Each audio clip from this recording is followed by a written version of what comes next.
Hey, what's good? It's your boy Matthew Michael, and in today's video we're going to be talking about and walking through selling a put option on Robinhood. Now, I've made this video in the past, and since I've got a lot of questions about this strategy, so I decided to take this opportunity to make an updated version of it. So if you're new here, please be sure to subscribe and hit the bell notification icon so that you don't miss any future content or giveaways. I post 2 new videos every week, and I would absolutely love to have you as part of the family. Also, please be sure to smash the like button because I work hard on these videos and it's the only thing I ask in return. And if you're interested in signing up for Webull and getting 2 free stocks valued up to $1,400 just for signing up and making a small deposit, be sure to sign up using the referral link down below in the description. And if you are watching this video before May 22nd, Webull has actually promised to give out a free share of Apple as a 3rd free stock for one of you who directly sign up using my link down below in the description, but only before May 22nd. You can't tell me that's not dope. One last thing before we get into the video, I'm just going to take my Instagram and leave it right here. Do with it as you will.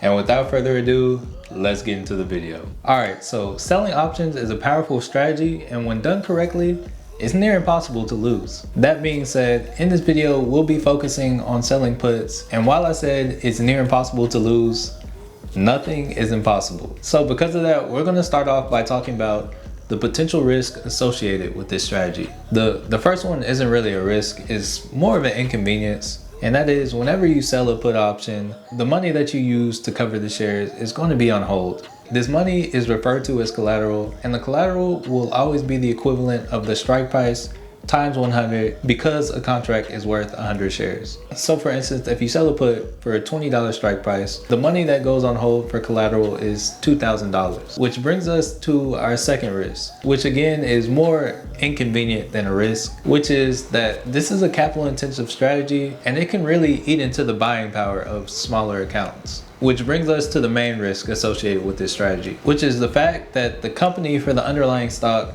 could go bankrupt, causing the shares to go to zero and leaving you to have to buy 100 shares for $20 each when they're really worth zero. In other words, giving up $2,000. And while this scenario is highly unlikely and is definitely a lot more likely that another company would buy the company out before the stock went to zero, it is of course a possibility, and I would not be teaching you right if I didn't tell you about the potential risk associated. That being said, this strategy is more passive in nature.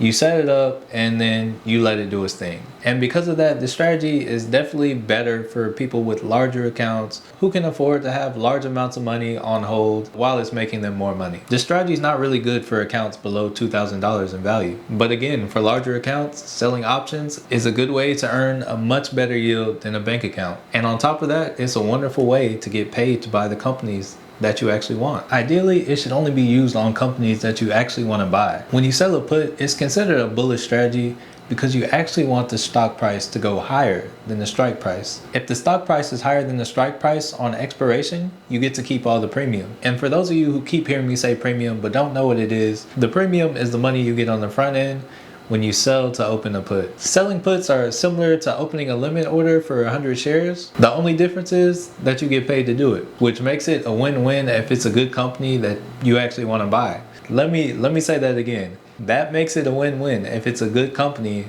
that you actually want to buy. This is where the win-win is. You're happy buying the company, but if you don't buy the company, you still get the premium. That's where the win-win is. Just for those of you who are going to ask later in the comments, it's right here. Done right, selling options is near impossible to lose. There are 2 variables that affect how much money that you make when you're selling puts, and those are the strike price and the expiration date. The further in the money that you sell the contract, the more premium that you'll make when you open the contract. But it's also important to note, you're that much more likely to get exercised and end up having to purchase the shares. And for the expiration date, the further out the expiration, the greater the premium that you can receive. But also, the further out the expiration, the longer the collateral that you have is going to be on hold and that you can't use it. But enough of me talking, let's hop into handy dandy Robinhood and take a look at a couple examples. Alright, so here we are on the Robinhood platform, and to start off, I want to take a look at Coca-Cola. Coca-Cola is what you call a dividend aristocrat. Okay, so yeah, we're gonna click on the options.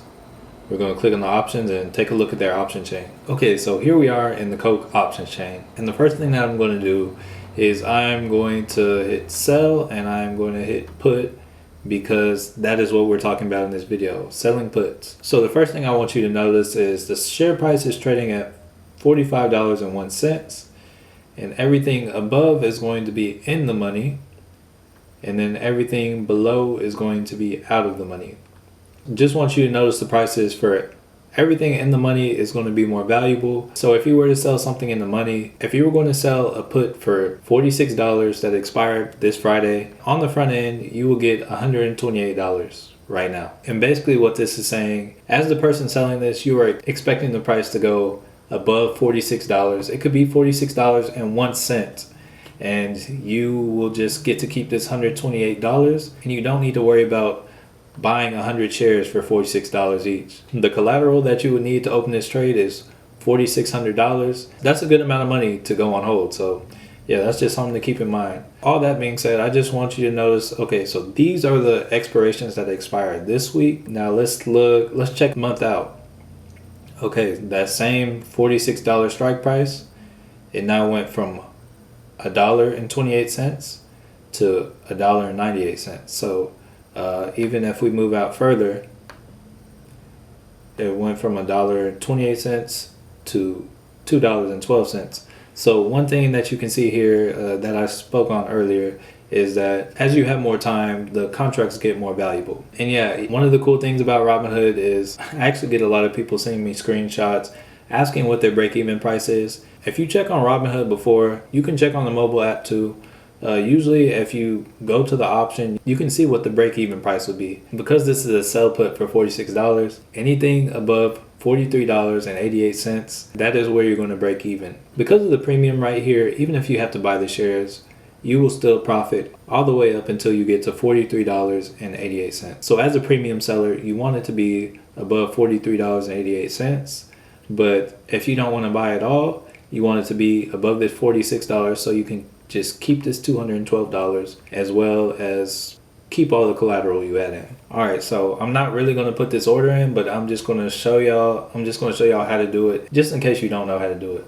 So in order to do it, you would just click on the option contract, and you see right here it says sell put $2.12, and then right here it says total credit. And whenever you see credit is money that you are receiving. If it said debit, that would be money you were paying. So if you end up on this screen and you're trying to sell a put and it says debit, maybe take some steps back because it should be a credit and not a debit. All right, so I'm going to hit continue. And then right here, you're just going to put how many contracts you want. And right here for the limit price, as you can see, there's a range. 207 is what people are bidding. That's the highest price anybody's willing to pay. And 217 is the lowest ask price. So that's the lowest price that anyone else who's selling these like we are is willing to sell them for. So if you came in and did it at 212, maybe somebody at this 207 would be willing to come up and buy that. But you may have to wait a little bit. So just a pro tip, if you want your order to be filled fast, do it closer to this bid price. But if you're okay with waiting, do it at your own ask price. And you can type in whatever you need to. If you want it to be at $3, you could ask for that. It doesn't necessarily mean that it'll be filled, but you could. And then you will hit review order. And as you can see, I don't have enough collateral. I still need $3,500 extra to make this trade, but that's how you would put the order in, and then all you would have to do is wait for it to be filled, and then you have the contract open. Now that we've taken a look at a couple examples, I just wanted to use this time to answer some anticipated questions about selling puts. And the first question is, how do you close the contract? So to close the contract, you simply go back to the option chain for the exact price, the exact date, the literal exact option. And on this contract, you should see a minus sign and the number of contracts that you sold. Once you're right here, make sure you're on buy instead of sell at the top. Put the order in, swipe up, click submit, whatever you have to do. Once the order is filled, you will have bought back those contracts and you will no longer hold responsibility for those contracts. The next question is, what if it expires out of the money? If the option expires out of the money, which in the case of selling a put is above the strike price, you don't have to buy any shares. You also don't get to buy any shares. You get to keep all the collateral that was on hold,